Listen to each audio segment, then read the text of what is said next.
going through. When the vegetation in the wetlands and the forest slows down the speed of the water flow, it allows the water to sink in the soil and recharge the underground water, ensure.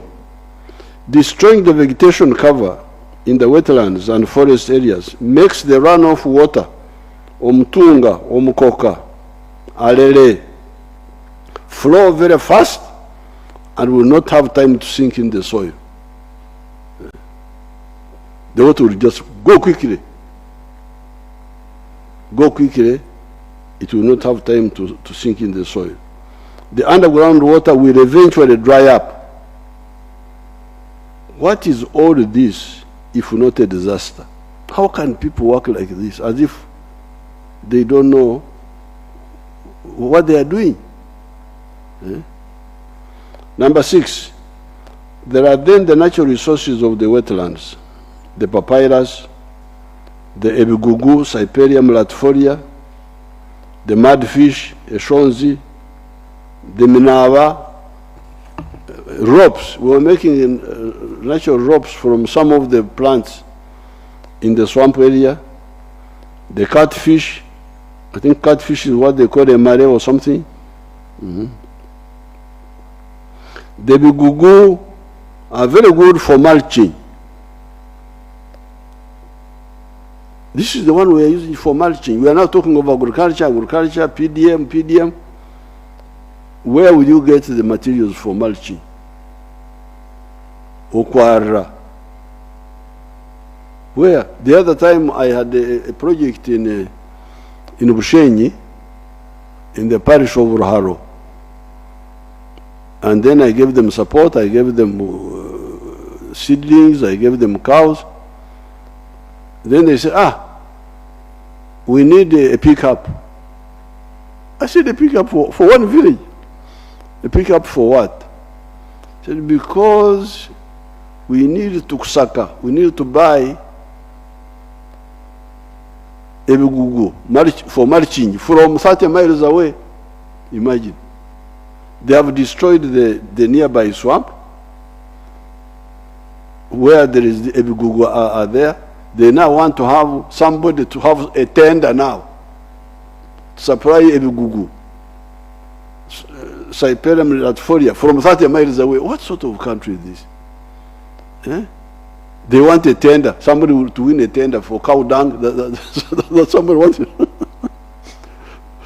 They said because I have a lot of cows, they should the people in Kyotera, they said I should get a tender to supply cow dung. I said, no, I cannot make myself exirani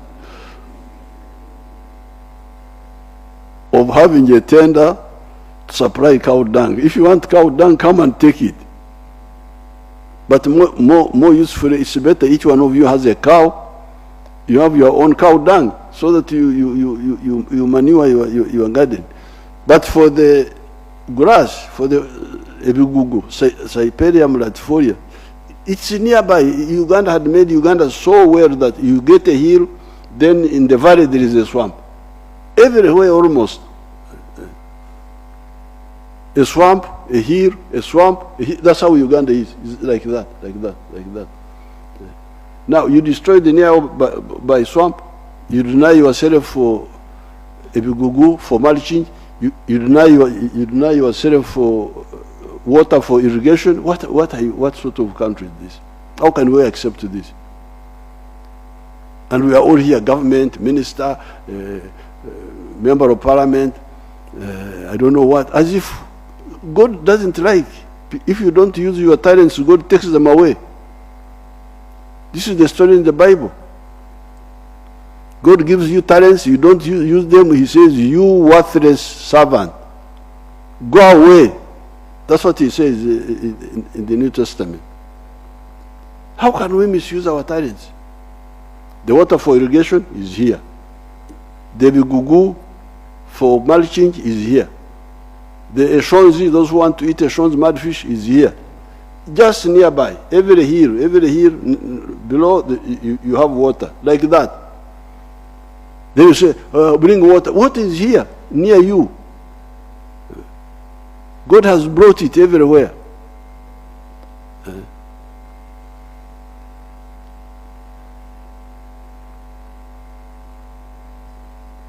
The Bigugu are very good for mulching, papyrus for paper making, fish for nutrition, etc. How and why should we lose all this? This is my question. These are some of the existential threats to our future that are involved in the phenomenon of invading the wetlands.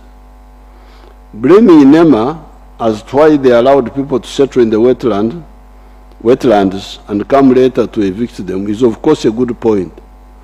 However, it does not exonerate the encroachers and their backers. Who does not know what a wetland is? Are you a Ugandan or are you from Europe? It is the duty of everybody to defend Uganda's survival. In any case, in the matter of the environment, we have no choice. Uganda cannot be destroyed, and we simply watch. Hence, please, all the people in the wetlands, live peacefully. You have done enough damage. We are not prosecuting you. It is an amnesty. Simply leave. We cannot compensate you for breaking the law and common sense. I wouldn't even say law, even if there was no law, common sense would tell you that don't go in the swamp. It will moreover, if we say we compensate, it will moreover be another way of encouraging that indiscipline to continue. Because if we compensate this, then the others also will come, then we compensate them, then. So that's why we cannot compensate. There is no compensate. We have already compensated you by not prosecuting you, so you just go. That's a compensation. The second issue I would like to talk to you about, did you get those swamps before 1986? You got them or you didn't? Huh?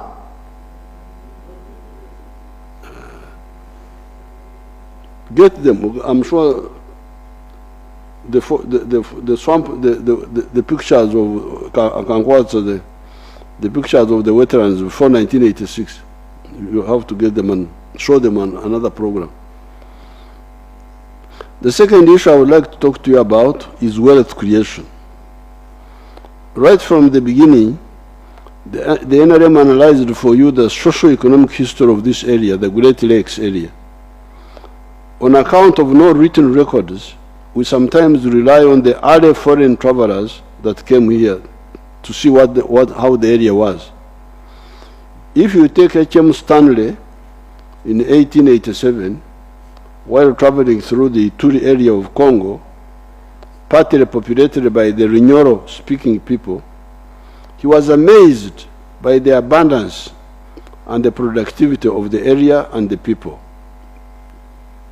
On page 298 of his book entitled In the Darkest Africa, Volume 2, by Henry H.M. Stanley, he wrote as follows. I'm quoting. This is what Stanley wrote in 1887 when he was passing through a part of Bunyoro, which was put in Congo by the colonial borders. In quotes, a march of an hour and a half in the afternoon, apparently not far from the river, brought us to the populous district of Babusese. The banana plantations were very extensive, reminding me of Uganda, and their shades covered a multitude of huts. This was on the 5th of December, 1887. Fields of millet and sesame, plots of sweet potatoes occupied the outskirts of these plantations. And there was ample evidence around about that the land was thickly peopled and industrially cultivated. He was writing in the Old English of that time, 1887, that the area was thickly populated and industrially cultivated. This is 1887. Stanley passing through what is now Ituri, but populated by our people there, the Banyoro of that side. Later on, while traveling through the Rizi area of Ankole, on pages 371 to 372 of the same book, he wrote as follows: crossing a narrow neck of land, descended into the basin of the Rizi. By degrees, the misty atmosphere of this region was clearing, and we could now see about 5 miles distance and the contour of the pastoral plateau of Ankori. Ankori, he wrote it as Ankori. It was not by any means at its best. It was well into the drought season. This is writing in the Old English. Drought season.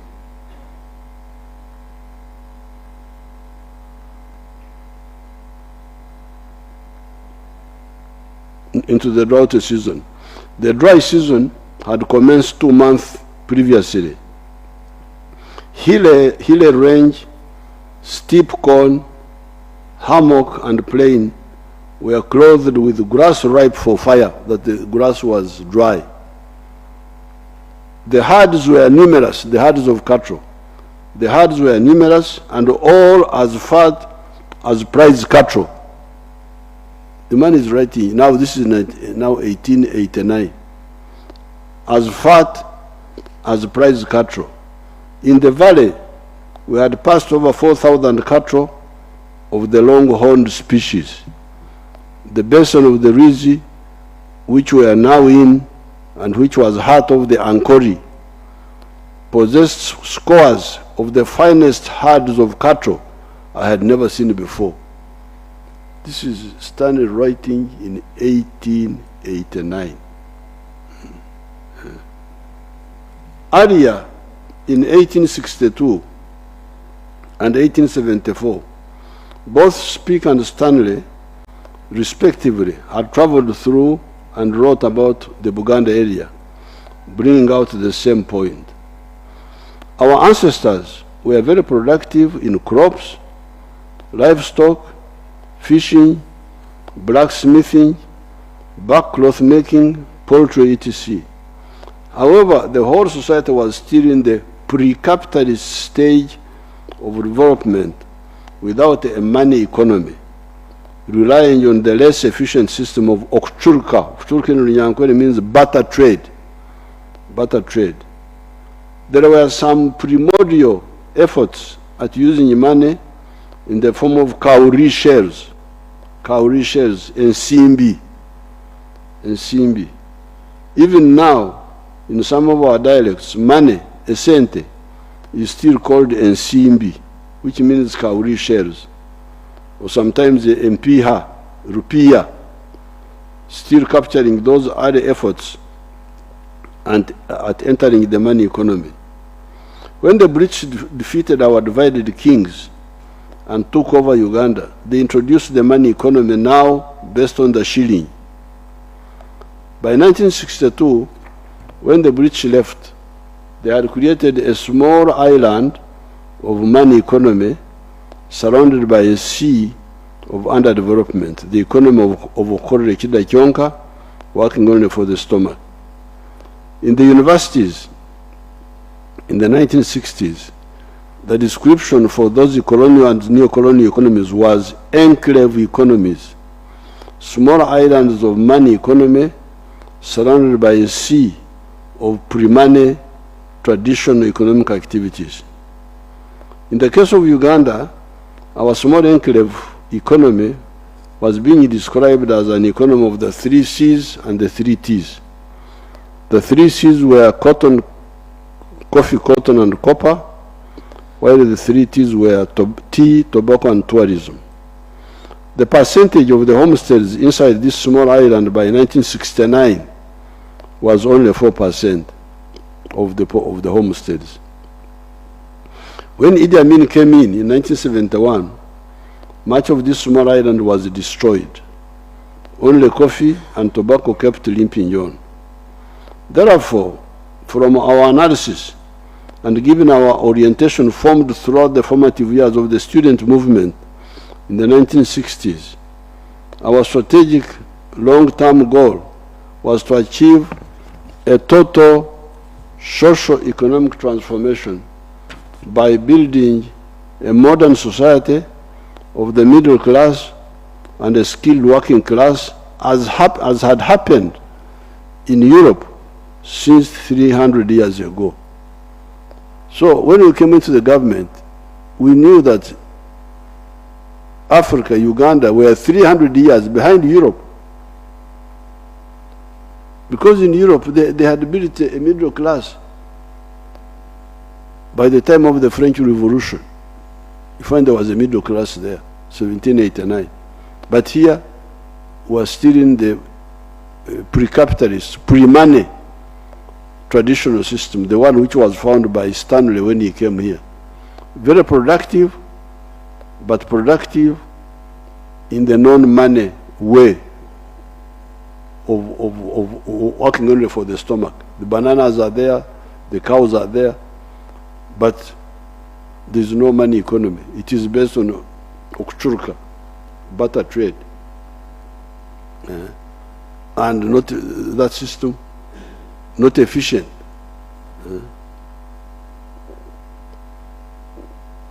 If you want to, you have cows, but if you want to build a house, how will you buy cement?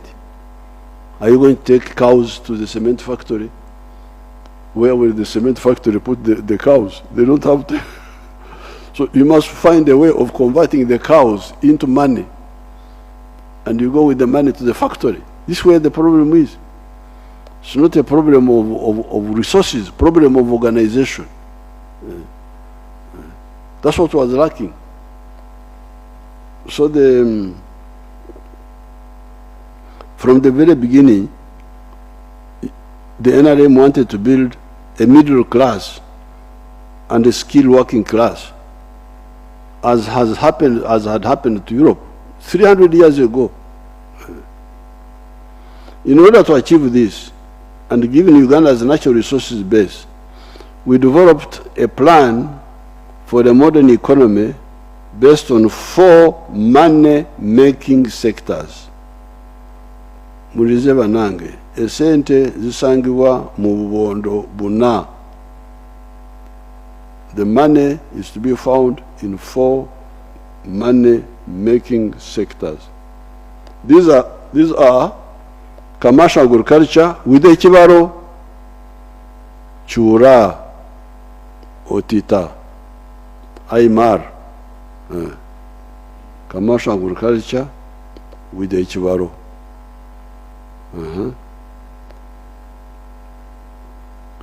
Manufacturing, that means industries, services, and ICT.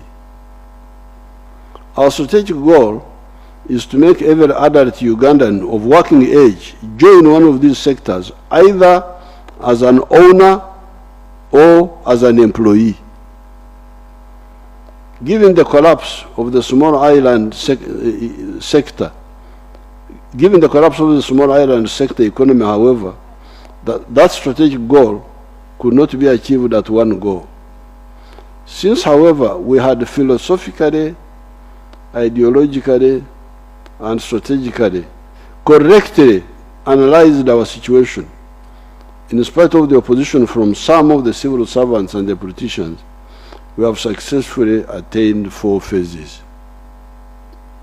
These are the minimum economic recovery, meaning you bring back the 3 C's and the 3 T's, and also reformalize the economy that had become informal with magendo, etc. Second phase, expand the enclave of the 3 C's and 3 T's, make them bigger. That coffee, 1986 was 2 million bags, it's now 9 million bags. Tea was 3 million kilograms, it's now 60 million kilograms. So restore the 3 C's, but also, and T's, but also expand them. That is phase 2. diversifying the enclave products by bringing into the money economy new products such as milk, beef, bananas, maize, fruits, Irish potatoes, cassava, etc. Because in those days they used to talk of cash crops and food crops. During the time of the British and soon after independence, they would say coffee is a cash crop, cotton is a cash crop, milk is a food, it's not a cash. Bananas is a food crop, beans is a food crop. So, and some of us were saying, but coffee is not a food. Coffee is a beverage. A beverage, somebody to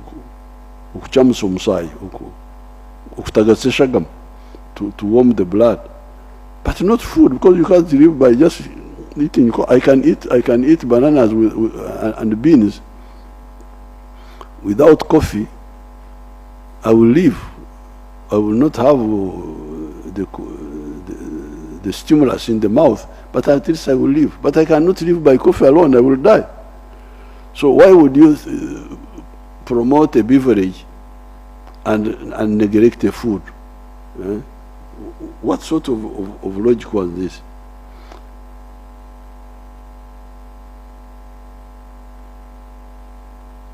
So we diversified by making cash products into items which were previously called only food items: milk, beef, bananas, maize, fruits, Irish potatoes, cassava. Everything is cash. Even marukwanga soon may be cash. The marukwanga, our product in Acholi. And number 4, start the knowledge economy of using science to create products such as vaccines, automobiles, electronic products, etc. However, all this could not happen if you do not work on some elements of the infrastructure: the roads, electricity, the ICT backbone, etc. This is how now you hear that our economy has expanded from US dollars 1.5 billion 1986 to now US dollars 55 billion, albeit still being a raw materials producing economy. This is why you hear me insisting that this economy will jump to US dollars 500 billion by simply adding value to most of our raw materials: agricultural, mineral, forest products, our freshwater products, etc. In this journey, we have had some Ugandans listening to our message of socio-economic transformation through wealth creation in the 4 sectors of commercial agriculture with the Chivaro, manufacturing and artisanship, services, hotels, transport, entertainment, etc., and ICT. In this address, I will show you Ugandans who partially listened to our guidance and achieved considerable prosperity. In agriculture, I will show you the following. Number 1, the dairy farmers of the cattle corridor, represented by Mzee Matongo of Ngoma. If you have his pictures, show it.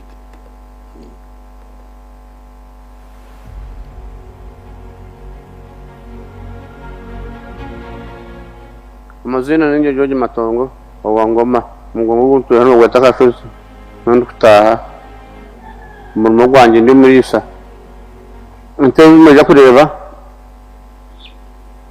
nuko itandikira tataka ndagente bakuya talobo hagwacha dan meirisa zakanya nagura amataka nyuse nazo zankorera ibintu kwenda zashubitiza abana bihereze naturuho kabanza mu nyankore naja nahindura nk'umwata ngo nzungu nuko uzahanyuranye nazitunga ati zungu zunditse nk'umute.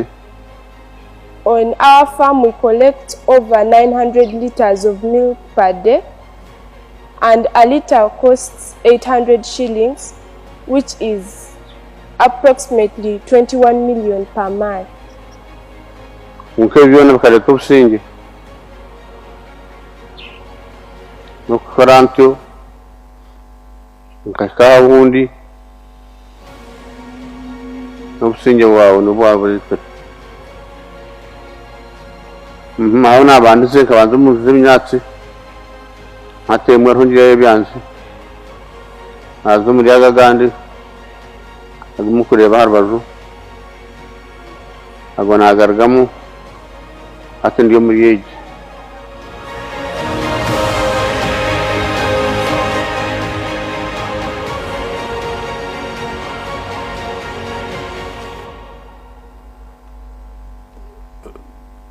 Thank you. N'abakozi abatahansi yankaga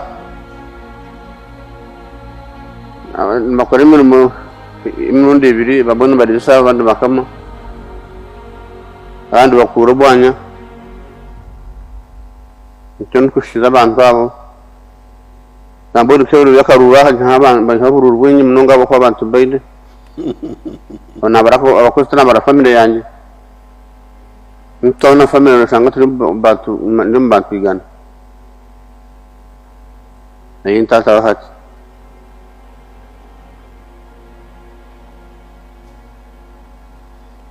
ndewa turagira ukurisa ukinga bunyatsi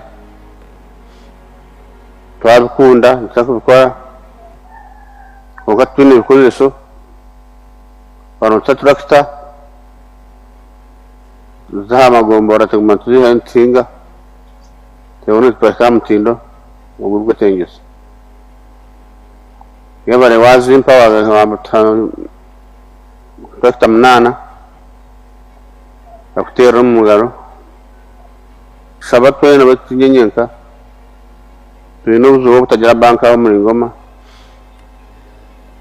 ushuma bukaba bw'amani muto kutundente yawe ugendo shabarhangu n'umukato gusteyo naro wawe n'ibyo ukora ureba ngo dukwenda kuza kuzasinte kampara kwireta kuno bani cyo uza kushashana kuza gukora urencenda mwene ukirisa muzayi banotereza na banka n'ibyo mabamate tibine konka bara abandi batungira ibyo bagabatagesano tutigayide kandi demengi ando tojara cyo meshe ko isano n'amata hakora tayide n'amataka n'amata tigayide ateke cyeto gwekeito okechon bunonga yebare bunonga kutegekaje ukatosije bwije munonga bukwigana bati kaga kutera umunsi. Okay, now that man was saying that he inherited 50 cows in 1980 from his father, and he multiplied them. Then he has got a lot of cows now, as you saw, hundreds of them, both indigenous and the exotic, and that the girl, the daughter, was saying that they earn 21 million shillings a month from the milk because they are selling 900 liters a day. That is now almost 250 million shillings a year. And then he's saying that they now need a bank because they get problem to get money take money to Kampala. They need a bank in their area there, and they need tractors to plow grass and so on. And very happy about peace and so on. That is now And you saw the house. The houses he was staying in were grass typed. Now you see the houses the house is staying in.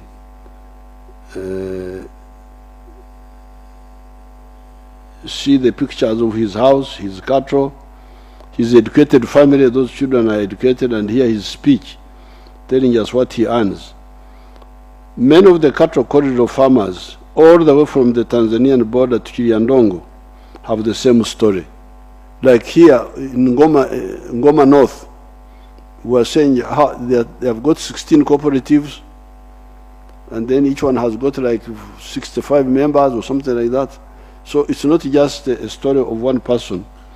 It is the whole zone from Tanzania up to Kiliandongo. They have listened to this message. Yet they are still using the free range method, etc. When they go to zero grazing and to irrigation and stop the wealth fragmentation on inheritance, because they still have those problems, they will be much, much more rich. Number two, I then take you to Bundubujo, where even before the NRM time, our people there had learned the value of cocoa, coffee, palm oil, vanilla, and upland rice. Although their area is remote and initially did not have a road linking them to Fort Portal and no electricity, they have been quite prosperous for some time. Even in 1997, when their area was invaded by ADF, I was pleasantly surprised when I met long columns of internally displaced persons, all carrying clean beddings of foam mattresses. Foam mattresses, these ones from the factories here. I was also told that the Parishineris Congo, at that time, 1997, had 12 pickup vehicles. You can see their houses, many of which. I'm a farmer from Budibucho district in the Kabwe sub-county. I'm farming cocoa, cardamom, fish farming, and bananas and vanilla. I've been growing cocoa over 30 years. I have 33 acres of cocoa. Every month, when it's a big season, I usually get 20 M. In a year, I usually get 30 million in vanilla. I have 1,500 plants of cardamom. In every month, I usually get 1 M. First of all, myself, I'm healthy. Secondly, I have my children that I have educated. Fourth, I have my common houses in towns. I have even my vehicles, so that from cocoa and vanilla. Vanilla gave people money, even cocoa gave people money. So for that's why I used to thank the government. The government, when the government is not good, you cannot do those things, and you deal with those things. Now you heard him, although we didn't hear him very well, but he says he's earning money from cocoa, and he's earning money from vanilla, and he's earning money. I wish somebody could totally tap for us properly, and he has been doing it for cocoa for more than 30 years, and vanilla, and then something else, cardamom or something, which they are growing. Now, but they have been very prosperous for a long time. Now, the problem was they did not have a tarmac road. We did it for them. And you saw the wires of electricity going there now, which we have also taken there. Those were not there. We took them later. So you can see how well they are doing. And he told you how he has educated his children. You saw the house, his houses. You saw it there. You then come to the tea growing areas of Fort Portal, Bunyoro, Bushenyi, Kanungu, Kabare, Kisoro. Let's see the tea now.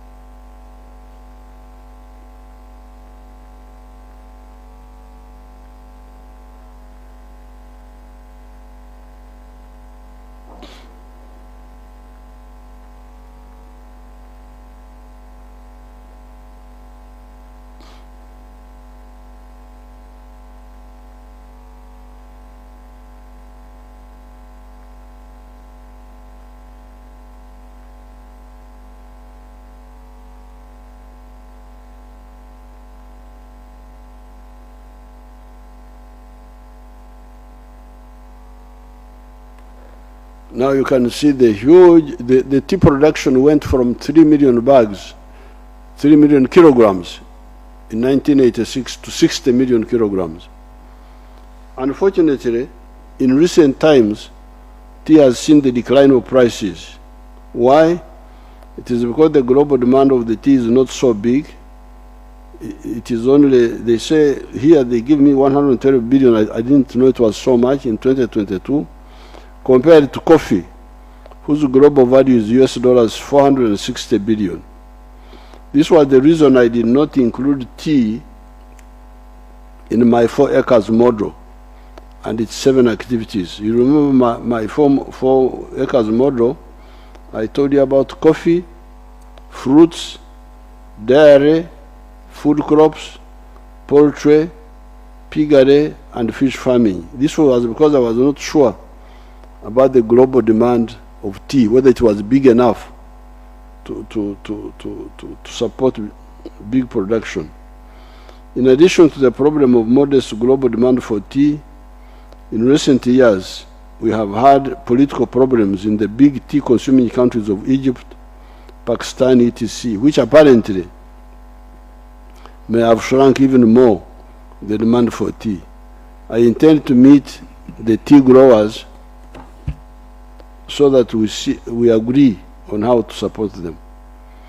Number 4, we have got many coffee growers in the Masaka zone that were encouraged by Operation Wealth Creation and our leaders and cadres in the area, such as the late Kasamba, the Honorable Sempija, Kalnon Samba, etc. You can see those beautiful gardens and nice houses of the farmers.